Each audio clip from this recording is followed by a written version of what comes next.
E aí galerinha que assiste meu canal, sejam muito bem-vindos para mais um vídeo. E hoje eu vou tirar as dúvidas de vocês acerca da aferição de pressão arterial. Você, enquanto técnico de enfermagem, já se perguntou como aferir a pressão arterial? Será se aquilo que eu estou auscultando está corretamente? Será que aquela pressão arterial que eu mencionei ali para o meu paciente está correto? Você tem segurança? Se não, me acompanhe aqui no vídeo que eu vou te retirar todas as suas dúvidas. Bora lá para o vídeo?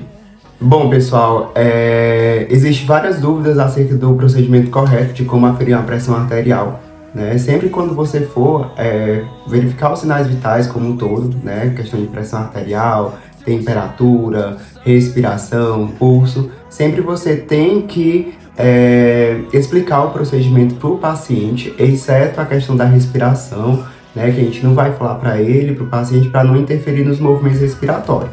Mas hoje eu vou estar falando para vocês como manusear a questão aqui do esfigmomanômetro, como auscultar, então quais são os procedimentos corretos, tá? Então primeiro me dirijo ao meu paciente e explico o procedimento, que você vai aferir a pressão arterial dele. Se for um paciente leigo, é claro que eu não vou falar aferir, porque é uma linguagem técnica, e eu vou voltar a minha linguagem para ele. No caso, eu vou verificar a pressão, enfim, faço com que o seu paciente entenda de acordo ali com o nível de conhecimento dele. No entanto, primeiramente, precisamos palpar o pulso radial, e aí, antes disso, eu tenho que colocar o manguito com o meu manômetro no braço do paciente, ou seja, não pode estar cobrindo a região cubital, certo? Não pode estar cobrindo a região cubital e não pode estar muito acima, chegando lá no ombro do paciente. Tem que estar entre o olecramus e o acrômio, tá? E aí, neste momento, coloco a questão aqui do manguito no paciente não tão acochado. Coloco aqui meu dedo aqui embaixo para ver se não está tão acochado no meu paciente. E aí, vou palpar o pulso radial. Palpei o pulso radial, eu vou começar a insuflar a pera. O que é a pera? É esse objeto que fica no meu manguito. E aí eu vou começar a insuflar a minha pera. E aí eu vou, à medida que eu vou insuflando, eu vou sentindo o pulso radial desse paciente. Vou bem devagar, porque eu vou precisar observar se esse pulso vai parar. Quando ele parar, eu não insuflo mais. E ali, por exemplo, insuflei, esse pulso parou de pulsar, né, que eu tô sentindo lá com meus dois dedinhos, e aí parou. Vou insuflar mais? Não. Paro a insuflação e vejo onde foi que parou o ponteiro. Se for no 120, e aí eu vou acrescentar mais 30 milímetros de mercúrio, ou seja, se parou no 120, vou 130, 140, até o 150, para eu não machucar tanto o meu paciente, certo? E aí, neste momento, parou no 120, vou desinsuflar. Posso abrir bem rápido aqui a questão da pera. E aí, ele vai secar o manguito. Consequentemente, esse ponteiro ele vai chegar até o zero. Por que eu vou desinsuflar rápido? Porque eu só estou vendo mais ou menos ali a pressão parcial do paciente, a questão da sístole, né? Então, parou no 120. Para não machucar tanto o meu paciente, eu vou insuflar até o 150. Ou seja, de acordo com o que a literatura fala, eu vou ter que, quando eu for insuflando, eu vou até o 150, tá bom? Pronto. Sei que parou no 120, sei que vou até o 150. E aí, eu venho com este rapaz bem aqui, que é o estetoscópio, tá? Para que eu consiga fazer o processo de auscultas do som de Korotchkov. Ou seja, a pressão arterial, eu vou ter certeza quando eu ausculto, não é escuta, é auscultar, que eu estou utilizando o estetoscópio, vou auscultar esse som, né? Onde a primeira batida vai ser a sístole e o abafamento desse som, onde esse som sumir, eu tenho diástole, ou seja, contração e relaxamento do coração, tá? E eu vou utilizar o estetoscópio como instrumento para que eu consiga ouvir o som de Korotchkov, na verdade, tá bom? E aí, coloco o estetoscópio no ouvido e na artéria braquial, né, sempre fica aqui nessa região da região cubital, vou colocar o estetoscópio nessa região. Não posso colocar o meu dedo polegar, porque o dedo ele tem grandes vasos e aí pode ser que altere ali o momento da ausculta. E aí eu coloco na artéria braquial e vou começar a insuflar. Sei que parou no 120, certo? E aí eu vou insuflar até o 150. Chegou no 150, com auxílio do meu manômetro, do meu manguito, o esteto já no meu ouvido e também já posicionado lá na região cubital, em cima da artéria braquial, eu vou desinsuflar devagar. Esse ponteiro chegou até o 150 e aí eu vou desinsuflar, ele vai vir bem devagar e aí eu vou ficar prestando atenção no meu ouvido e meu olhar direcionado ao manômetro, certo? E aí vai chegar um momento que esse ponteiro ele vai começar a fazer alguns movimentos.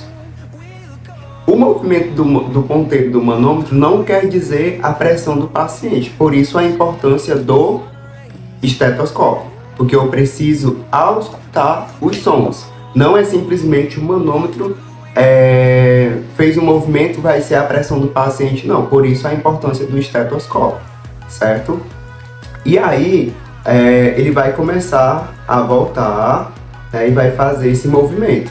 E com a ajuda do estetoscópio eu vou ouvir, na verdade, onde foi o primeiro som, é isso, onde ele fez tum, e aí ele vai, ó, tum, tum, tum. Ele vai voltando até o fim, porque eu vou abrindo devagar a minha pera. Eu vou folgando, e aí o ar que tá aqui dentro no manguito, ele vai saindo. E aí, quando eu escutar a primeira batida, né, por exemplo, parou no 120, muito provável que vá bater no 120. É uma receita de bolo que sempre vai bater no 120? Não, é só uma parcial, né, para eu não machucar tanto o meu paciente. E aí, muito provável que o primeiro som que assista eu consiga auscultar no 120, e aí eu vou ver, com o passar do tempo que eu vou folgando, até chegar ao zero. E aí ele vai, ó, tum, tum, tum, descendo. E aí eu vou perceber quando esse som sumir. E aí eu preciso estar atento. Se a primeira batida foi no 120, o sumiço desse som foi onde? Foi no 100, foi no 80, foi no 70, tá? E aí eu vou encontrar sístole e vou encontrar diástole. E aí se a primeira batida foi no 120 e o sumiço desse som foi lá no 70, eu tenho uma pressão arterial de 120 por 70 milímetros por mercúrio, tá bom? Vou deixar um videozinho, né, continuando aí para vocês entenderem como é que é na prática, tá bom? E aí, antes de eu começar a aferir a pressão arterial do meu paciente, eu preciso me certificar como foi a locomoção dele até a chegada no estabelecimento, seja lá no hospital, seja lá na unidade básica de saúde. Preciso saber a procedência desse paciente, se ele veio a pé, ou se ele veio de moto, de carro, enfim. Sempre aguardar de 5 a 10 minutos, porque esse percurso pode alterar ali a questão da pressão arterial, bem como também a questão de bexiga cheia. Quando você, profissional, tiver aferindo a pressão do seu paciente, o paciente ele deve permanecer calado para que não altere também os níveis pressóricos. A questão do cruzamento das pernas também, bexiga cheia, se certificar se ele está com a bexiga cheia e pedir para esvaziar antes de iniciar o procedimento, tá bom? E aí eu informo quanto foi que deu o resultado. É claro que é o que eu falei no início do vídeo, se for um paciente leigo eu não vou falar 120 por 70, vou falar 12 por 7, porque ele pode entender de uma forma errada. Mas no prontuário eu preciso colocar lá nos sinais vitais 120, x 70, mmHg, certo? E aí, se o paciente estiver sentindo alguma coisa, alguma queixa, eu vou colocar lá as queixas também da alocação de enfermagem, que é outro tema de de vídeo aqui para o meu canal, que é acerca de anotação de enfermagem. O foco aqui é o procedimento correto de aferição de pressão arterial, tá bom? Então, se atentar como você vai explicar para o paciente, tá certo?